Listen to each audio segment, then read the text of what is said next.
Hi guys, hope you're well. This is a little bit different. Someone asked me earlier today for a behind the scenes about my setup, what it looks like, what it sounds like, the kit I use. That's what this is. If it's of interest, great. If it's not, no harm done. But I just wanted to show you what I see when I kind of do my interviews. And this is all about streaming on Macs, what I kind of use, the software, that kind of thing. So I'm going to use my iPad and I basically show you what I see. So this is what I see. So you have your setup with the iMac, which is there. So I stream on OBS, and I find that really good and really interesting. It actually worked a dream for what I use to kind of put my graphics and stuff on. So that is a Canon EOS RP, which is a digital mirrorless camera. The reason I use the EOS RP is basically it's got eye tracking. So wherever I move to, it actually tracks my pupil, so I'm always kind of in focus, which is cool. The big thing, which you can probably see all around me, and I'll move over here so you can see it better, is my lighting setup. So I have two that go either side of my face. I have a hair light, which is just the top of my head. Then actually I have one for the background, which is here. And then I also use two, these are bowling RGB lights, which you can change to any colour you wish. And basically I use that as my kind of backdrop, just so that each guest can have a different colour, that kind of thing.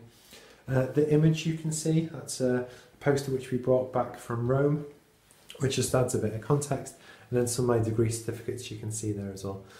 But from a video point of view, having the lights makes a huge difference.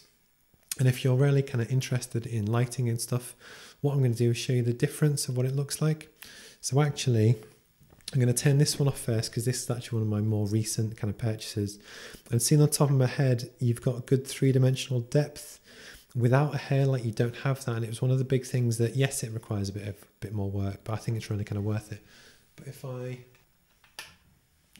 turn it off and do the same interview, can you see how I've lost a lot of the kind of detail? And then also, just out of interest, I have three lights on. I'm going to do the background one first.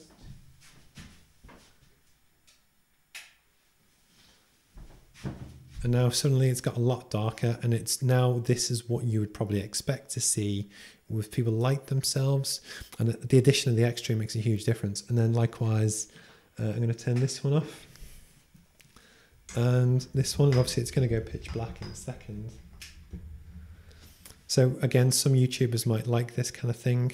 But what I'm going to then now do is put the room light on, so the normal light, and just show you natural light versus proper lighting.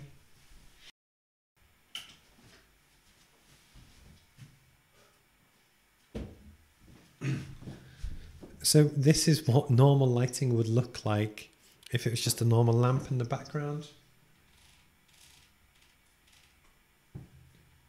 So what I've done is upped the sensitivity on my DSLR, but you can see it looks like trash. This isn't the kind of thing that you want to do, and this is why you go to all the efforts with the lights.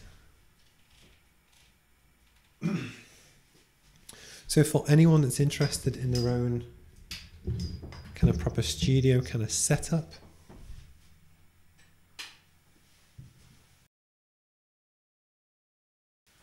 I'll just turn this one back on. So instantly we've gone from pitch black, where it was just garbage, to actually quite a good look, and it makes a real difference when you have the hair light and the different lights on. Each set was about 160 quid, so not massively expensive, and the bowling RGB lights were basically about 140 quid each, which is a lot. But what I wanted to do was have a background. Again, it almost adds the depth. I'm in quite a small room. It's trying to just make it interesting for people. Just back to kind of stream. So this is the setup I look at with my microphone. The microphone, I can't remember what it was called. Yeah, it's a Behringer, very highly regarded, but it was only about 15 quid. And then a stand, which again was off Amazon, which was about 45. And this goes in behind here, which is the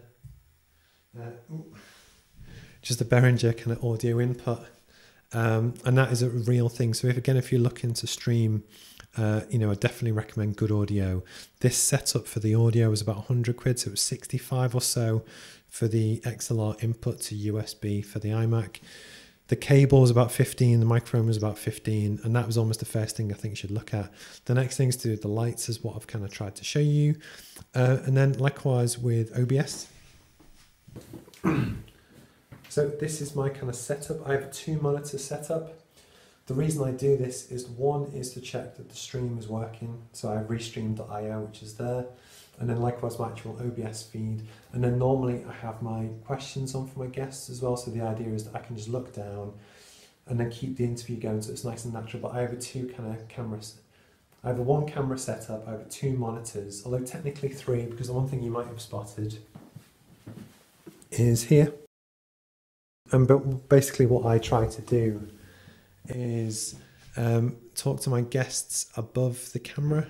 So if you look here from what I kind of see, what the camera does using, so that's my iPhone 10, which is sat above on just a normal kind of camera mount above my DSLR. It means I can talk to my guests almost in real time, look at them. And I find it kind of works really well with Zoom, so I put the Zoom window into that thing as a second screen. And one thing which I kind of found as well is that if you look directly into the camera all the time, it's a bit creepy. It can kind of freak out your guests a little bit. It was a bit too intense. I didn't really like it. So actually I constantly look slightly above camera, and I think that kind of works for me. And then what I actually see myself, so you've got the 2 different lights either side. This would normally be off because that affects the colour balance, but for the sake of this interview it's fine. I've got the hair light above my head, so that kind of sits, I don't know, 10 inches above my head, which gives you the depth. And then the other one is for background and just kind of to give me some separation from the background. And yeah, so this is pretty much my setup. Lots of kind of power sockets and different things which might be of interest. But if you've got any questions, drop me a line. Hopefully I've shown you the difference between different things and whatever. And actually I'll also hopefully do the audio difference between AirPod recording and my actual proper audio setup side by side, so you can see actually what the quality differences and stuff.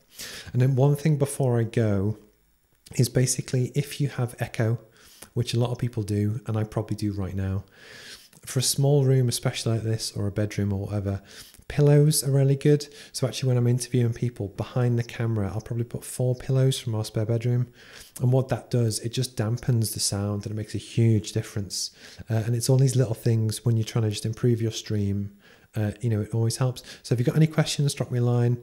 Happy to answer anything, about OBS, what I do, the graphics, whatever.